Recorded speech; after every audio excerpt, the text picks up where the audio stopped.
டால்ஃபின்ஸ்களோட தனி சிறப்பே அது தூங்கும்போது கூட ஒரு பாதியான மூளையை தான் தூங்க விடும், மறு பாதி மூளையை அது கான்ஷியஸாகவே வச்சுருக்கோம். இது அதோட தனி சிறப்பு. ஏன் இப்படி தூங்கும்போது கூட பாதி பிரெயினை ஆக்டிவாகவே வச்சுட்டு தூங்குதுன்னா, பொதுவாக டால்ஃபின்கள் தண்ணிக்குள்ளே மூச்சு விட முடியாது. அது மூச்சு விடணுன்னா தண்ணிக்கு சர்ஃபேஸ்க்கு தண்ணிக்கு மேலே தான் மூச்சு விடணும். அதே போல் நம்ம மனிதர்களுக்கு எப்படி மூச்சு விடுறது இன்வாலண்ட்ரி ஆக்ஷனோ, நம்ம தூங்கும்போது கூட நம்ம மூச்சு விட்டுக்கிட்டே இருப்போமோ, அந்த மாதிரி டால்ஃபின்களுக்கு கிடையாது. அது மூச்சு விடுறது கூட அது கான்ஷியஸாக பிரெயினை வச்சு தான் அது மூச்சு விடணும்.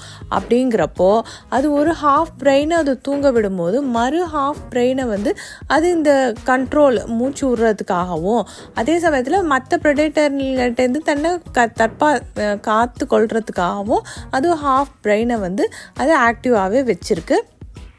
அதே மாதிரி அதுக்கு ரெஸ்ட்டும் கிடச்சிடுது, ஏன்னா ஹாஃப் பிரெயினை வச்சு தூங்குறதுனால. எந்த பாதியான மூளையை தூங்க விடுதோ அதுக்கு ஆப்போசிட்டில் இருக்கிற கண்ணு திறந்தே இருக்கும். அப்போ தூங்கும்போது கூட டால்ஃபின்களுக்கு ஒரு கண்ணு முழிச்சே தான் இருக்கும். இப்படி கண்ணு முழிச்சிருக்கிறதுனால தான் தன்னை மற்ற கடல் மிருகங்கள்கிட்டேருந்து தற்காத்துக்க முடியுது. இந்த மாதிரி தூக்கத்தை டால்ஃபின்கள் கடல் பரப்புக்கு மேலே படுத்த மாதிரியே தூங்கவும் செய்யும். சில சமயத்தில் ஸ்லோவாக நீந்திக்கிட்டேவும் தூங்க செய்யும். 24 மணி நேரத்தில் 8 மணி நேரத்தை தூங்குறதுக்குன்னு ஒதுக்கிக்கும். அதில் 4 மணி நேரத்தில் ஒரு பகுதி மூளைக்கும், 4 மணி நேரத்தை இன்னொரு பகுதி மூளைக்கும் தூங்குறதுக்கு செலவு பண்ணும். டால்ஃபின்ஸ்களுக்கு சோஷியல் பாண்டிங் ரொம்ப ஸ்ட்ராங்காக இருக்கும். எப்பயுமே டால்ஃபின்ஸ்கள் குரூப்பாக தான் அலையும். அந்த குரூப்புக்கு பேர் பாடுன்னு சொல்லப்படுது. அந்த பாடில் 2-3 டால்ஃபின்ஸ் சேர்ந்து இருக்கிறதையும் பாடுன்னு தான் சொல்கிறோம். ஆயிரக்கணக்கான டால்ஃபின்ஸ் கூட ஒரு பாடாக இருக்கும். ஆனால் அவ்வளோ ஜாஸ்தியாக ஒரு குரூப்பாக இருக்கிறதுக்கு பேர் சூப்பர் பாடுன்னு சொல்லப்படுது. இந்த மாதிரி இருக்கிற டால்ஃபின்ஸ் எல்லாமே ஒருத்தர் அனுசரித்து போவோங்க.